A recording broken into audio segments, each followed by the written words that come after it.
Hey y'all, welcome back to my channel. So you guys asked me a bunch of questions. I will most likely make this a part 1 and part 2. So thank you so much for sending me the questions so I can answer them. Without further ado, let's get into the questions. Question number 1, do you wear heels and are they required? Pretty much 2-in-1 common question that y'all were asking. And heels are not required. However, I wear heels, okay? I wear heels every day. The only time that I don't wear heels is when the sun goes down. So when that sun sets, we turn into Basic Betty, okay? Cinderella, take off the slipper. Yeah, it's not required, but I like to look my very best, so I wear heels. Number 2, have you ever received any tips? Yes, I have. I won't say plenty of times, but I have more than once. The first time I ever got a tip was my flight to Bismarck, North Dakota. I was the aft flight attendant serving main cabin, and I remember I handed this lady her drink, and then she handed me $5, and I was like, whoa, is this what they do in Bismarck? And then I was like, you know, thinking in my head, like, oh my God, I love Bismarck flights because they give tips. The universe thought that was funny. And then ever since then, I was getting Bismarck flights literally every week. Since I said that, I did not get a tip since then. So that is not a Bismarck community thing. That was just a her thing. Yeah, so be careful what you wish for because the universe hears you at all times.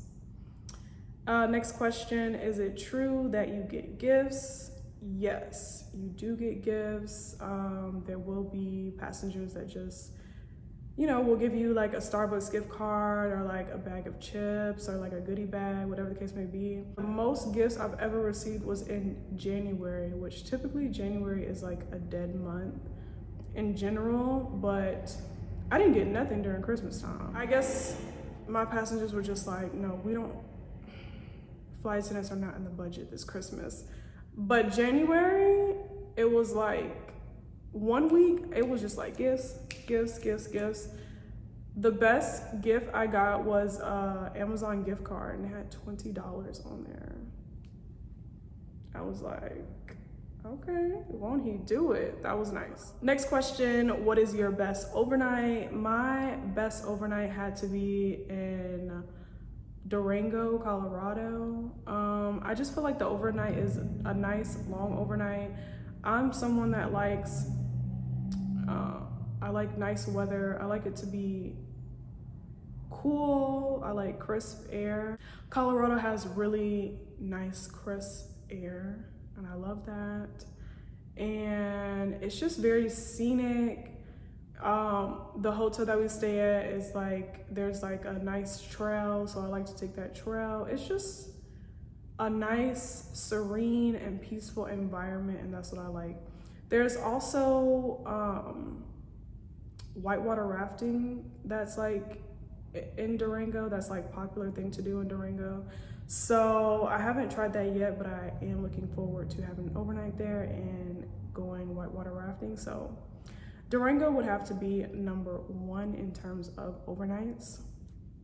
What is the earliest time that you had to go to work? So the earliest report time I've had was 4:15 a.m. That was while I was already on a trip. So it was 3 days, and day 2 we had to report at 4:15. Let me backtrack.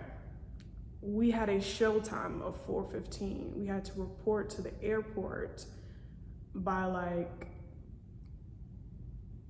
4:45, but the drive from the hotel to the airport took a minute, and plus you have to go through TSA. So yeah, that was super early. What is it like to commute? Trash, stressful, not fun. Yeah, I did not like commuting at all. It just really brought down my quality of life, which I've told you guys that time and time again. And like I said, I was commuting from Atlanta to Denver, and I wanted to be based in Dallas. I moved to Dallas, and then I got based in Dallas, you know. And honestly, I was commuting for a total of 4 months. I feel like mentally and like saving wise, I probably could only go another 2 months before I would have to call the job quits, because commuting was just not it. And the flying started picking up. So at the end of, I believe it was Labor Day weekend, was the time where I was commuting from Atlanta to Denver. I almost didn't make the flight. I literally was like number 24 on the standby list. There was only 3 seats left. And then I made a seat basically because someone else on the standby list wasn't there. It was crazy. And then from that moment, I was like, okay, I really need to be based in Dallas because people are really starting to fly. Then when June came, I moved to Dallas, and I also got based in Dallas. So everything ended up working out, but I could not imagine being a commuter for like years and years and years, because that's not a fun game to play. Next question, how many times can you drop a trip before getting fired? If you're a line holder, you can drop trips as much as you want. When you're a line holder, you have to fly at least, I believe, 75 hours or 150 hours within 3 months. Correct me in the comments. Oh no, hold on y'all. It's crew support. If I'm not mistaken, you have to fly at least 150 hours within a quarter. So within 3 months, you have to fly 150 hours. And the hours are by actual flying time. So being in the air, not like sitting in a hotel room, that doesn't count. Also, if you're on reserve, you can't drop trips. You'll be on probation with my company for a year. If you're on probation, you have to use your call outs, also known as your emergencies. You only get so many, so you definitely need to space out your emergencies. I believe you get like 5, if I'm not mistaken,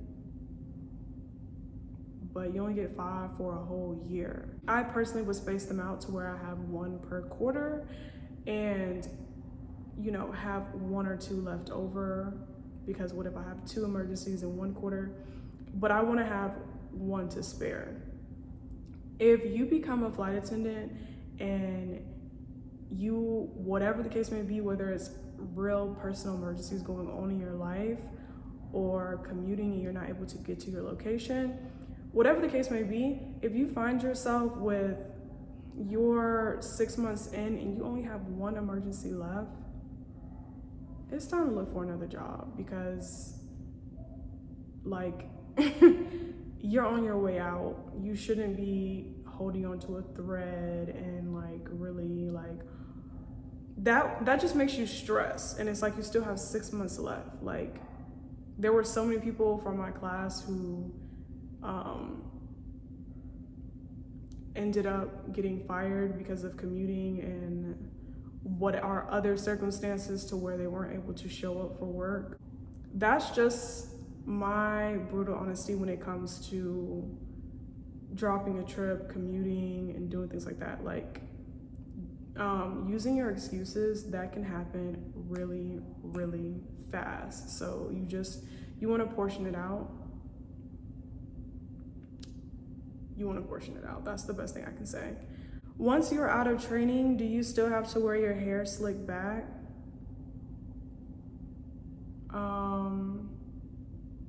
You don't have to wear your hair slicked back in training. I don't know where that's from. You don't have to wear your hair slicked back at work either. I wear my hair like this. Every video that I've like posted, it's either I'm going to work or I got off of work or I'm literally at work, and that is the hairstyle that I have in my hair. Now, Personally, I'm retired braids. I have not worn braids since 2019. I mean, we can talk about braids. That can be a whole separate video. I don't wear braids. I know that when it comes to wearing braids, there are some stipulations where you could get pulled into the office for that. But wearing your hair in curls, straight, whatever, as long as it's professional, that's the ambiguous word. You need to do more research on that. If you gotta ask, then no, it's not professional. But no, your hair does not have to be in a bun. It doesn't have to be slicked back. And also in training, you do need to have a black rubber band or, you know, scrunchie, whatever the case may be, to put your hair up, because sometimes you will have drills that require your hair to be up. So make sure you always have a scrunchie ready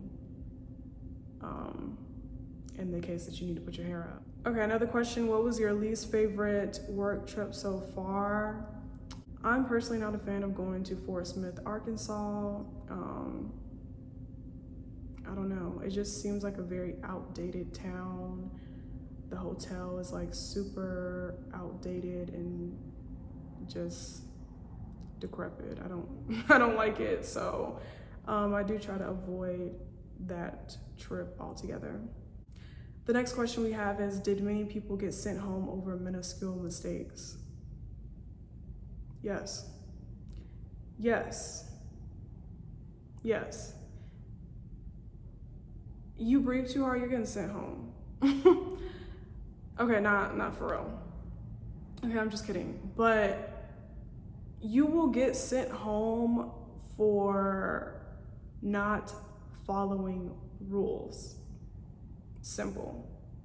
You will get sent home. If you're supposed to be there at 6 o'clock and you stroll in at 6:01, yeah, you're gonna get sent home. And it's not, the issue is that people think that these are minuscule things, and it's not. If it's a job that requires you to be on time, every day they're watching, it's just 30 days or it's just 6 weeks. If you cannot follow instructions for 6 weeks, you would be wasting your time and the company's time to continue being a flight attendant because you're unreliable. So there are plenty of simple rules that they're asking you to follow, and they're looking to see, are you gonna follow them? Or are you going to try to bend these rules? Like even as simple as having all black socks and they cannot be ankle socks. Come to training with white ankle socks if you want to. You will get sent home the same day. Like, the rules are simple. Do not try to bend them. That's the best advice I can give you. Last question I'll ask, and then I'll answer more questions on part 2. But this next question is, what is the craziest thing you've experienced on the plane? So there was this passenger that came on board, and this was like back when I was based in Denver. She like came to the back of the airplane and she was like looking for the restroom, but for some reason she was like in the galley area trying to open up a cart for the restroom, and I'm just like, girl, what's going on? And she was just like, oh, I've never flown before. But I'm just like, okay, even if you haven't flown before, do you think you would have to like crawl into a cart to use the restroom? Like what? So she uses the restroom and she was like in there for a while, but you know, it didn't dawn on me that she was in the restroom for a long time until people started lining up like behind her. But there were 2 restrooms on this aircraft. It was like the ERJ 175. So I directed the other people to just go up to the front of the aircraft and use that restroom. So she finally comes out of the restroom, and then, you know, I go in there with like some spray, because I'm like, you know, maybe should I do number 2, whatever the case may be. Let me just spray it down, because I actually had to use the restroom. And when I go in there, I see nothing but DRUGS residue on the counter. So of course I had to clean that up because there are kids on the plane. I definitely don't want a child to come in the restroom and, I don't know, mess with whatever was left on the counter and end up turning into a whole medical emergency. So that was crazy. That was very intense because anything could have happened. I'm glad that I did go in there after her and just was able to clean that up before anything else could have happened. But that is a thing that happens on the plane. People do that. People do try to get away with doing stuff like that. So that was intense. You guys continue to ask me questions. Let me know in the comments what you would like me to answer. I do still have some more questions I need to read off, but we're gonna wrap this up and stay tuned for part 2. Bye.